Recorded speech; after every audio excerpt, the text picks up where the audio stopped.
Turner, and I'm on a journey around the UK, hunting down authentic family recipes from across the Indian subcontinent. It just makes you feel good, doesn't it? I mean, smell that. Yeah, it's amazing.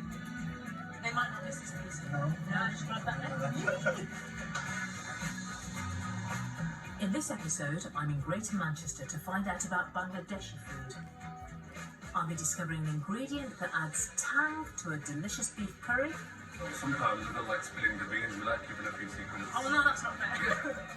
Seeing how their river fish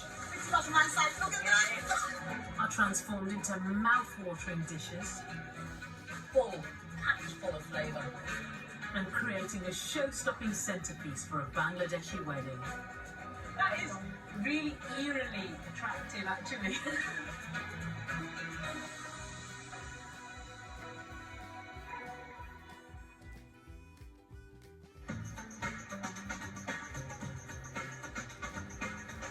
I'm heading to Greater Manchester, where there's a population of more than 34,000 Bangladeshis. It's very exciting for me to be in the Northwest. This is my turf. This is where I was born and raised. I grew up in a very small working class town, and we were about the only Indians in the village. To buy turmeric, we'd have to go to the pharmacy. To buy onion, ginger and garlic, we'd have to come to Manchester to these Bangladeshi shops. And I knew nothing about the way that the Bangladeshis were using those spices. And that's what I'm really excited to unearth. Many Bangladeshis were encouraged to come to Greater Manchester in the 1950s and 60s to fill vacancies in the large number of cotton mills here. When the mill started closing in the 1970s, the Bangladeshis spotted a new opportunity and moved into the curry house trade. In fact, today in the UK, 8 out of 10 so-called Indian restaurants are actually run by Bangladeshis. I've come to one of these, the last monsoon in Stockport, to meet owner Shahin Hock. How are you? So nice to meet you. Welcome to the restaurant. I am so glad to be here, and it's so busy. What's the food? Bangladeshi food. Can we just go straight to this? Shahin is the son of a mill worker and came here from Bangladesh aged 7. Like most curry houses, his restaurant offers standard favourites like baltis and madrasas. Dishes created in this country for the Western palate.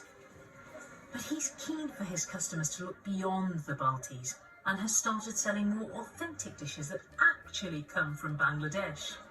So when your customers come in, what do they tend to ask for? They love kormas, Yeah. masala, chili masala. So they come in and ask for that, and what They'll do ask you do? me, I'll say, listen, you don't want to order that, please. Yeah. And if you ask me honestly, recommend you korma masala, sorry, I have to pass you on to next waiter. Because first of all, it's got sugar, it's got cream.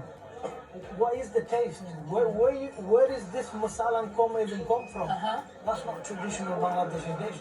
I am Bangladeshi, the chefs are Bangladeshi, the restaurant is Bangladeshi.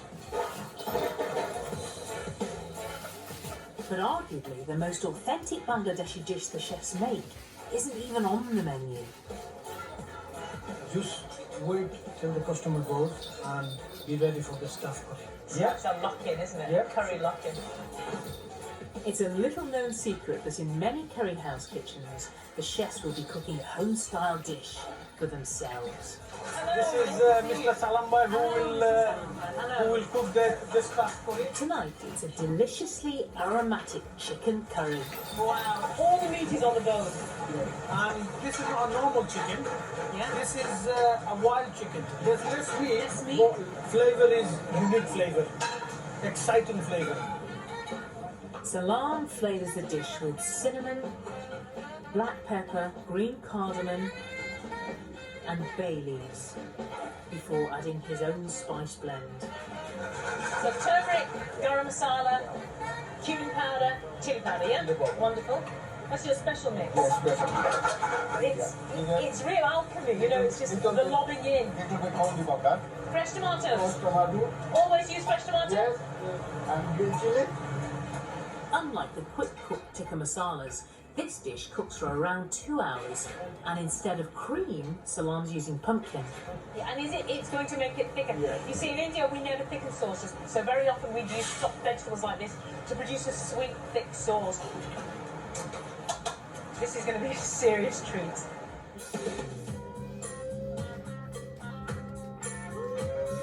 When the last customers have left, it's time for the curry lock-in. Amazing. Thank you. A chance for all the staff to sit down, relax, and enjoy this home-style curry together. This is so full of flavour. It is unrecognisable from most of the normal Bangladeshi restaurant dishes that you get, isn't it? Yeah. Salam, this is a marvellous dish. It's really tasty. Any day.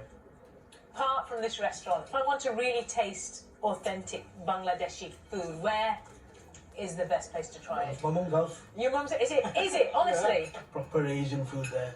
And is that your mum cooking it? Yeah, my mum cooking it, and my sisters. Your sisters and your mum? I help out as well, I like washing the salads and stuff. Oh, you good. Yeah.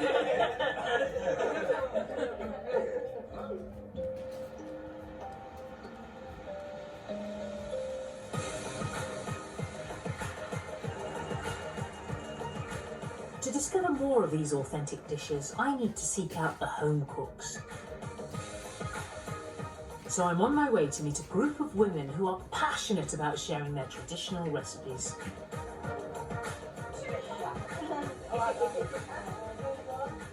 Nice to see you. These ladies have been brought together by local charity Hyde Community Action. They want to give passing shoppers who have never tried real Bangladeshi food a taste of their homemade snacks. How wonderful. Thank you, dear. Thank you very much. Would you like to try any? I want to try it. Oh, yesterday I spent the day at a Bangladeshi restaurant and I asked the men there where the real Bangladeshi food was, and they said in the kitchens at home with the women. Is that true, do you think? The restaurant cake are never going to beat us. When we cook home, it's with love, isn't it? The spice that we use is different. It's all aromatic. Whereas a traditional restaurant is all the same, but quite boring actually. My husband's not going to like this because he's a chef himself.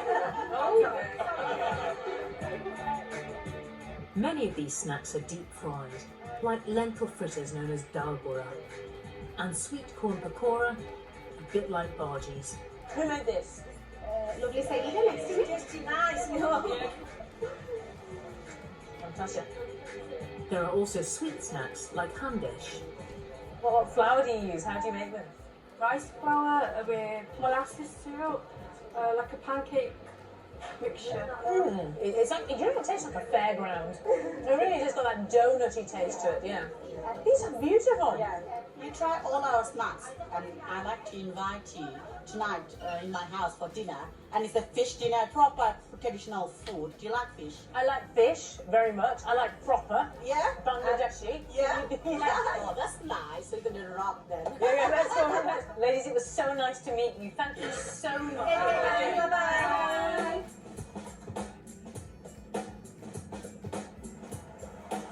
Liza is going to cook me her fish curry, but first she's taking me to her favourite Asian supermarket in Oldham to buy the best fish all the way from Bangladesh.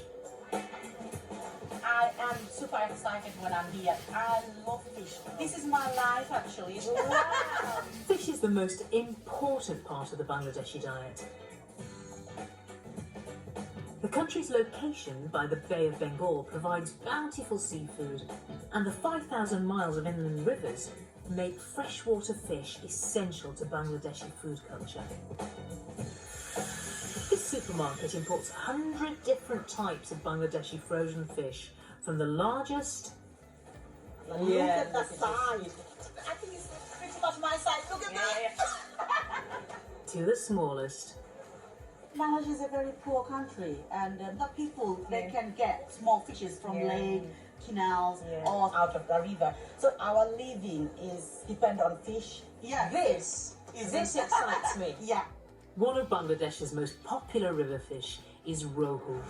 Ruho is my dad's favourite fish. Is it? Yeah, it is. It's the king of the fish, isn't it? That's what they call it, the king of the fish. But it is basically like monkfish. That's how it tastes, and you would cook it in the same way. Is it? Yeah. Do you want me to cook for you tonight in my house? I would love that. Yeah, let's go to your house and cook. Yeah. Liza's going to show me her authentic family recipe for Rohu fish curry. Flavoured with Bangladeshi spices, this dish makes the most of this meaty fish. So now I'm going to take off all the scales. When the fish is descaled, Liza cuts it on a dal. Okay, here we go. Yeah? This knife is traditionally used in Bangladeshi kitchens. I've seen it done in India, but it's a skill Bangladeshis learn from a young age, and definitely not one to try at home. My grandmother used to peel potatoes on it. Yeah. So 1 foot on and with real dexterity, just spinning vegetables. Yeah. Away! He's flying away from me. When the rohu is cut into portions, Liza covers it in salt and turmeric to get rid of any sliminess. An essential flavour in a Bangladeshi fish curry is mustard, and Liza starts her sauce by dry roasting mustard seeds. Will give you a different flavour. You can't find the normal curries or chicken or meat curries. You can't find that flavour. When the mustard seeds pop, they're ready to grind. That is so nice. And if you take it, that's just the heat of English mustard. Oh, wow. That's all it is. It's ground up mustard seeds. That's English mustard, Bangladeshi mustard, huh? You know that noise? It's reminding me of my childhood. And it's so nice. Liza was born in Bangladesh and came to this country aged 19 to marry. Following tradition, she lived with her husband's family and cooked Bangladeshi food for everyone in the household. So you learned how to cook when you came over as a new bride? Yeah. My mother-in-law used to show me how to cut a small fish and how to cook. And when I came, I pick up their own style and then I add my style, my feelings in my cooking. Liza starts the base of the sauce with finely chopped onions. And find the grade of the onion, the silkiest Yeah, of the sauce. and richness.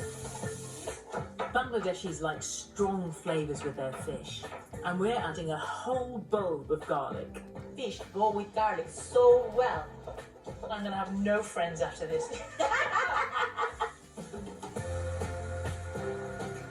Liza adds turmeric, chili powder, ground coriander, garam masala and paprika.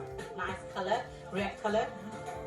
She adds water to prevent the spices from burning and puts in the ground mustard seeds. It's small amount, but the flavor is big.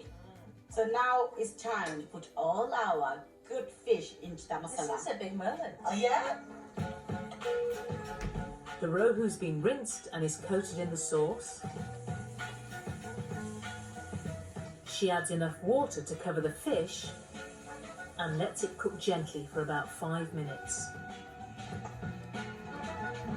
We're being joined for dinner by husband Rohu, Liza's parents-in-law, her mother and her 2 children. It's a very posh table. Like all Bangladeshi fish curries, the rohu is served with plain white rice. This is the best moment in our life, sitting down with all our family and just have our meal together. It's good, isn't it? Yes. Oh, it is fantastic. Really rich in its flavour, but it's not heavy. You get this light, runny sauce that is just full, packed full of flavour. And I wish that people would be brave enough to put this in restaurants. Yeah, I know you mean, yeah.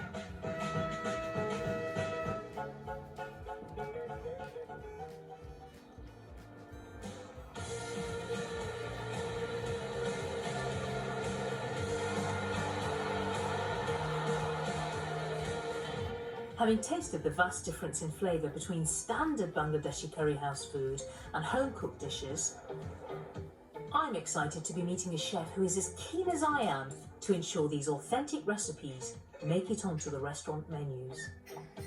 Hello, Ahmed. Hi, Nisha. Nice to meet you. Same to you. It's just full of colour. That's what we're all about, spicing up the nation. Ahmed Chowdhury is head chef at Safeguard Fusion Cooking School in Oldham, teaching the next generation of curry house chefs some of the traditional ways of cooking. We're all cooking a traditional dish that we grew up eating at our home, cooked by our mums. Flavour based in nation's favourite Bangladeshi shatkora beef. Beef shatkora is a rich, tangy, slow-cooked curry using a unique ingredient native to Bangladesh.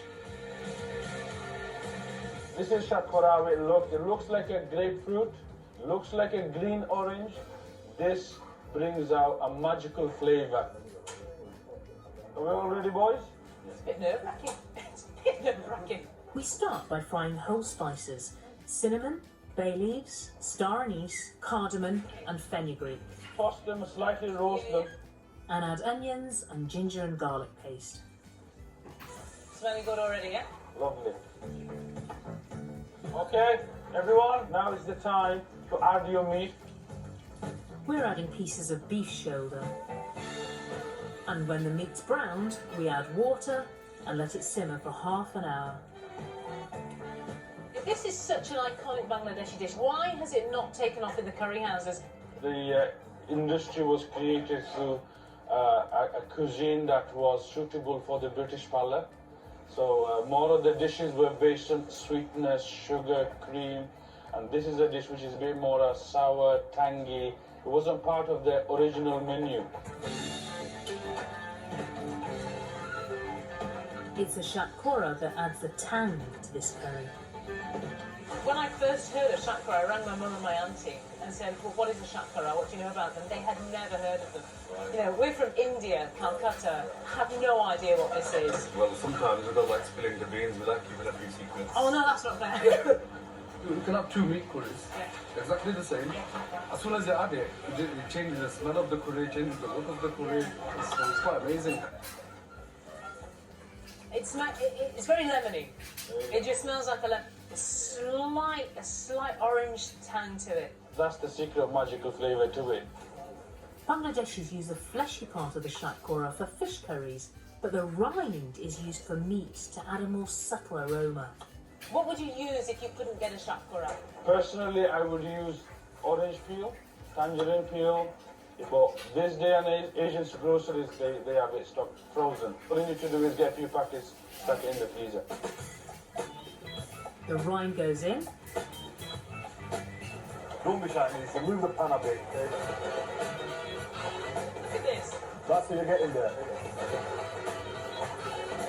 We add chili powder, turmeric, cumin, garam masala. It's just coriander powder. Coriander powder, that's what we've done now. Add a bit more water and leave it to simmer for another 30 minutes. So JJ, where do you get your passion for this, huh? Passion is obviously, I got it through my mum. And I've heard that a man in an apron obviously is classed as sexy. To finish the dish Bangladeshi style, we add fresh coriander and some fresh tomatoes. Can I ask you to plate it all up? Nazir's dish looks really enticing. I can't resist it. Flavour, shatkora. Completely unique. So it's sharp. It's got that bit of sourness to it, but it's deeply rich. So fragrant and zesty. Nazir, well done. That is really fantastic. Can I have a bigger spoon? Thank you very much.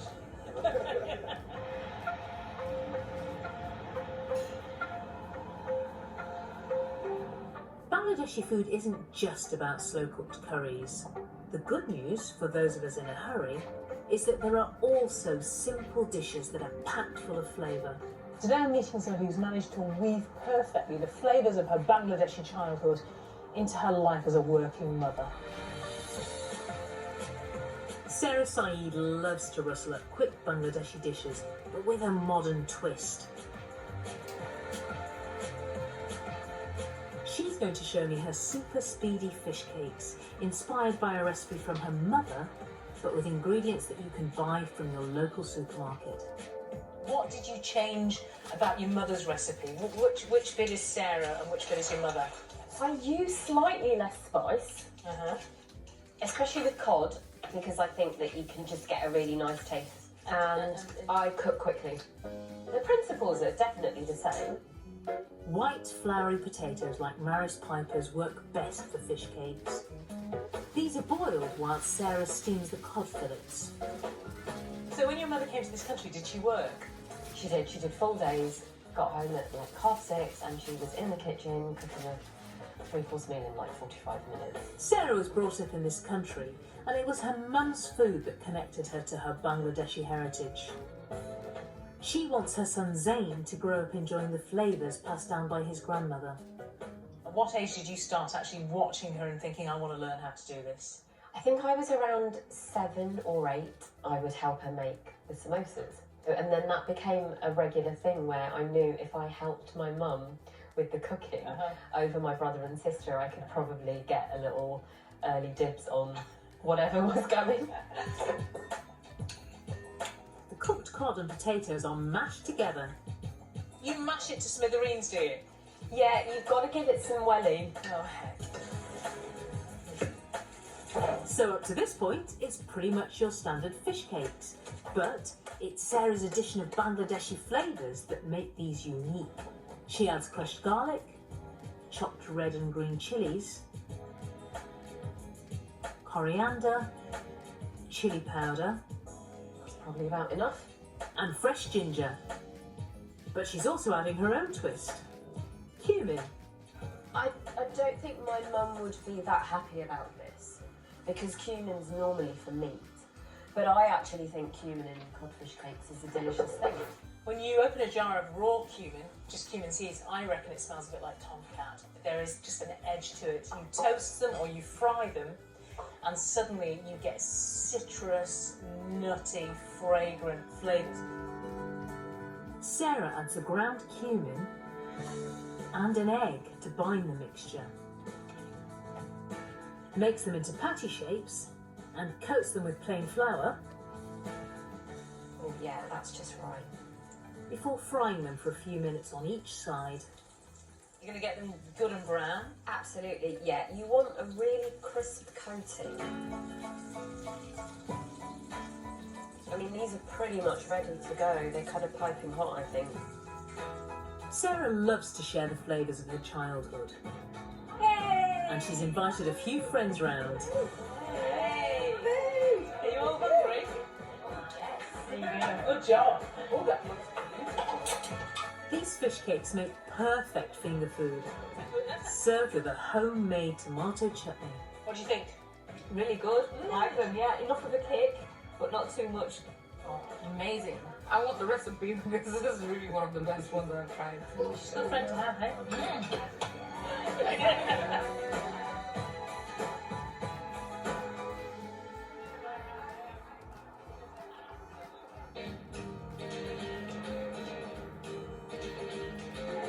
To end my time here in Greater Manchester, I've been invited to a Bangladeshi wedding.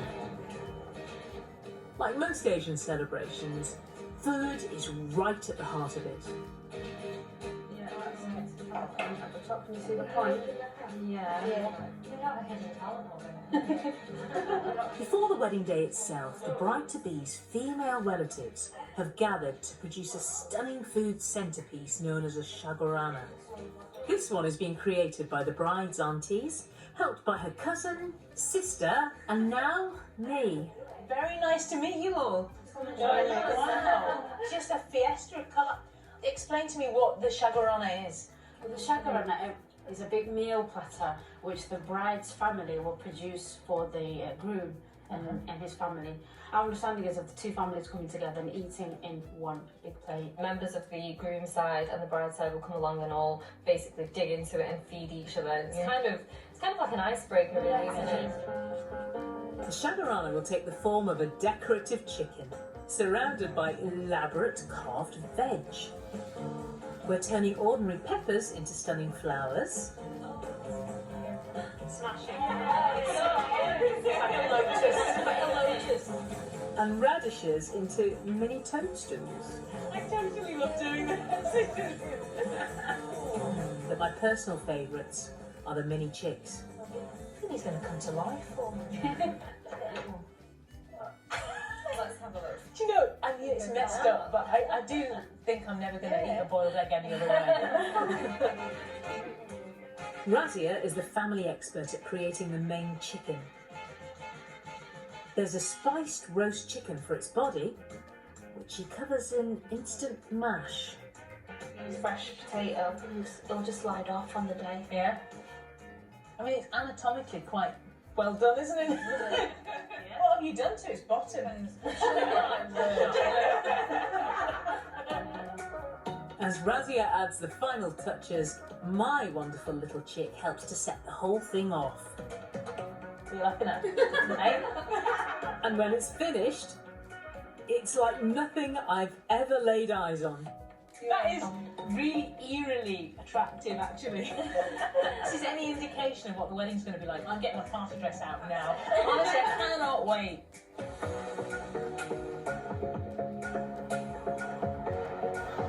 When the big day arrives, the wedding is as elaborate as the Shagarana itself. 400 guests have turned up to celebrate the union of two families. But before the groom's side are allowed in, they've got to hand over some cash.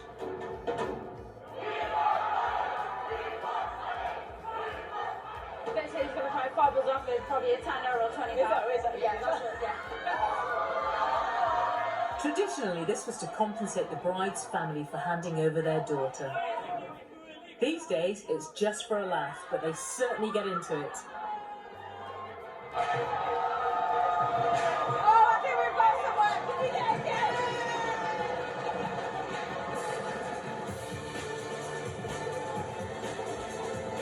The arrival of the Shagarana marks the start of the wedding feast.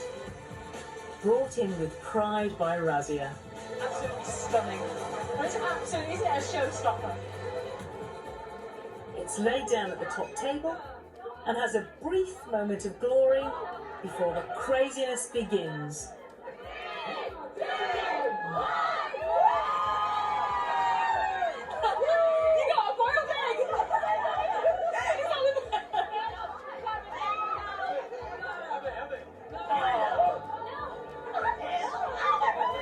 Within seconds, the beautiful Shagarana is demolished and literally stuffed into the mouths of family members, old and new. Just got some cold mash for you. Am I part of the family now? Of course. How is that? Oh, you lovely. It tastes so much better when it's cold. I've never seen anything quite like a Shagarana. But during my time with the Bangladeshi community, I've been constantly surprised by what I've learnt about their food. We've all eaten at Bangladeshi curry houses, but beyond that, there is such a rich culture that has unique cooking techniques, interesting ingredients, and an army of people that want to keep these traditional ways of cooking alive. I hope they have the courage to take these real dishes into the curry houses so that we can all enjoy them, because they are fantastic.